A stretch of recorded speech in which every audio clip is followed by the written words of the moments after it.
안녕하세요. 복지 알려주는 남자입니다. 지난 시간 2020년 바뀌는 국민기초생활보장제도 첫 번째 시간으로 생계수급자 근로소득 공제에 대해 설명해 드렸습니다. 그래서 일하는 수급자분들의 소득이 조금은 늘어날 수 있다는 것에 대해 안내해 드렸고요. 관련해서 제 생각을 여러분들과 공유했었습니다. 혹시 안 보신 분들께서는 위에 링크를 따라 들어가 보시면 작은 도움이 될 거라 생각합니다. 오늘은 두 번째 시간으로 2020년부터 바뀌게 되는 기초생활보장법 중 부양의무자 기준 완화에 대해서 알려드리려고 합니다. 오늘 안내해드릴 내용은 총 3가지이고요. 먼저 부양의무자 재산기준 완화, 두 번째 부양의무자 부양비 부과율 인하, 마지막 장애 가정의 부양의무 기준 폐지입니다.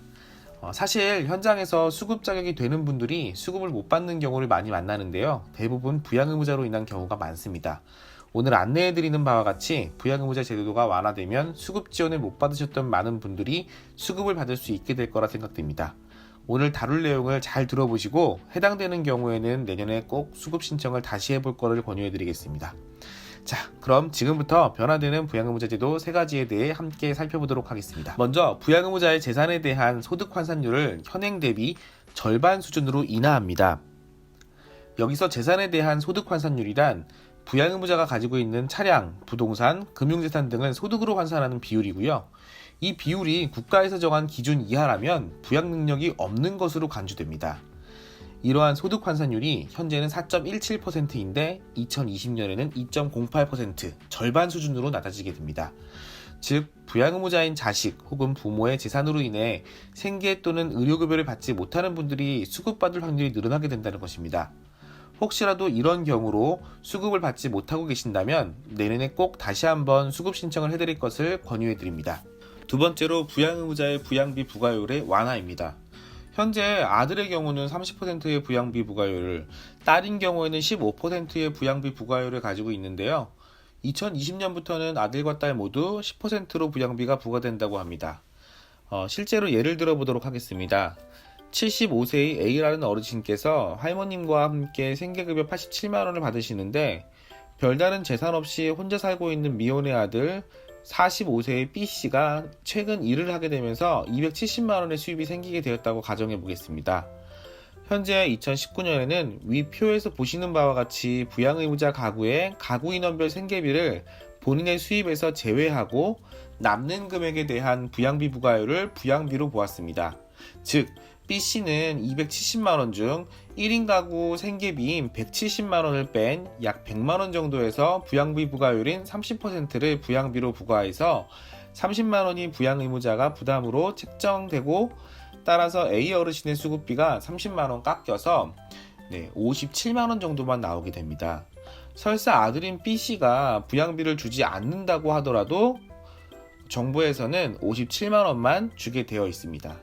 하지만 내년인 2020년에는 10%인 10만원만 부양의무자 부담으로 보게 되고요. 총 77만원 정도의 수급비를 받게 된다는 것이지요. 다시 말하면 부양의무자 기준으로 인해 원래 나와야 하는 수급비보다 적게 나오는 분들께서 내년에 달라지는 부양비 부과율로 인해서 더 많은 수급비를 받을 수 있게 된다는 것이지요. 마지막 3번째는 수급권자 가정에 장애 정도가 심한 장애인이 있을 경우 생계급여 부양의무자 기준을 적용하지 않는다는 점입니다. 즉, 수급자 가정에 장애를 가진 가구원이 있을 경우 부양의무자의 소득 및 재산과 상관없이 수급자 가구의 소득과 재산만 가지고 수급 여부를 결정할 뿐만 아니라 생계수급비 지원도 부양의무자와 상관없이 지원하게 된다는 것입니다. 예를 한번 다시 들어보겠습니다. 앞서 이야기한 A 어르신께서 중증장애를 가지고 있다면 아들이 일을 하여 270만원의 소득이 있어도 부양의무자 기준에 적용받지 않고 87만원 전체 수급비를 모두 지원받게 된다는 이야기입니다. 사실 우리나라의 경우 국민기초생활보장법이 만들어질 당시에 가족부양 우선 원칙에 의해서 부양의무자 제도가 생겼는데요. 가족부양 우선이라는 게 강제할 수도 없고 실제로 이러한 부양이 이루어지고 있는지 확인할 수도 없기 때문에 비현실적인 부분이 많습니다. 더구나 요즘같이 가족 해체와 갈등이 증가하고 있는 현대사회에서 1차적인 기본생활을 가족부양에게 맡긴다는 것, 이게 과연 올바른 것인가? 저는 사실 이런 부분에 대해서는 굉장히 큰 의문이 듭니다. 앞에서도 이야기했지만 실제로 수급을 받아야 하는데 못 받는 분들을 살펴보면요, 자녀 혹은 부모의 재산 때문에 못 받는 경우가 대부분입니다. 이분들은 수급비를 받는 분들보다 더 힘들게 생활하고 있습니다. 부모 자녀가 도움을 주지 않기 때문이죠. 그런데 정부에서는 그런 도움을 줄 수 있는 능력이 있다는 것만으로 가지고 도움을 주지 않는 거죠. 다행스럽게도 이런 부양의무자 제도가 조금씩 완화되고 있긴 합니다. 2018년 하반기부터 주거급여와 교육급여는 부양의무자 제도를 적용받지 않게 되었고 실제로 많은 분들이 혜택을 보고 있습니다.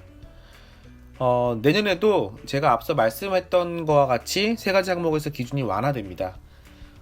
그리고 올해 5월 보건복지부 장관이 앞으로 계획하게 될 2차 기본생활보장 종합계획에서 부양의무자 제도를 완전 폐지하겠다고 이야기하기도 했습니다. 보건복지부 장관의 이야기니까 정부의 약속이라고 할 수 있겠죠. 이러한 정부의 약속이 꼭 지켜져서 부양의무자 제도가 좀 폐지가 됐으면 좋겠고요. 이를 통해서 정말 도움이 필요한 분들이 국가로부터 최소한의 도움이라도 받을 수 있길 희망해 봅니다. 지금까지 2020년도 바뀌는 국민기초생활보장제도 부양의무자 제도에 대해서 알아봤고요. 제 영상이 조금이라도 도움이 되셨다면 좋아요와 구독 부탁드리겠습니다. 좋아요와 구독은 여러분들께 도움이 되는 영상을 만드는 데 큰 힘이 됩니다. 감사합니다.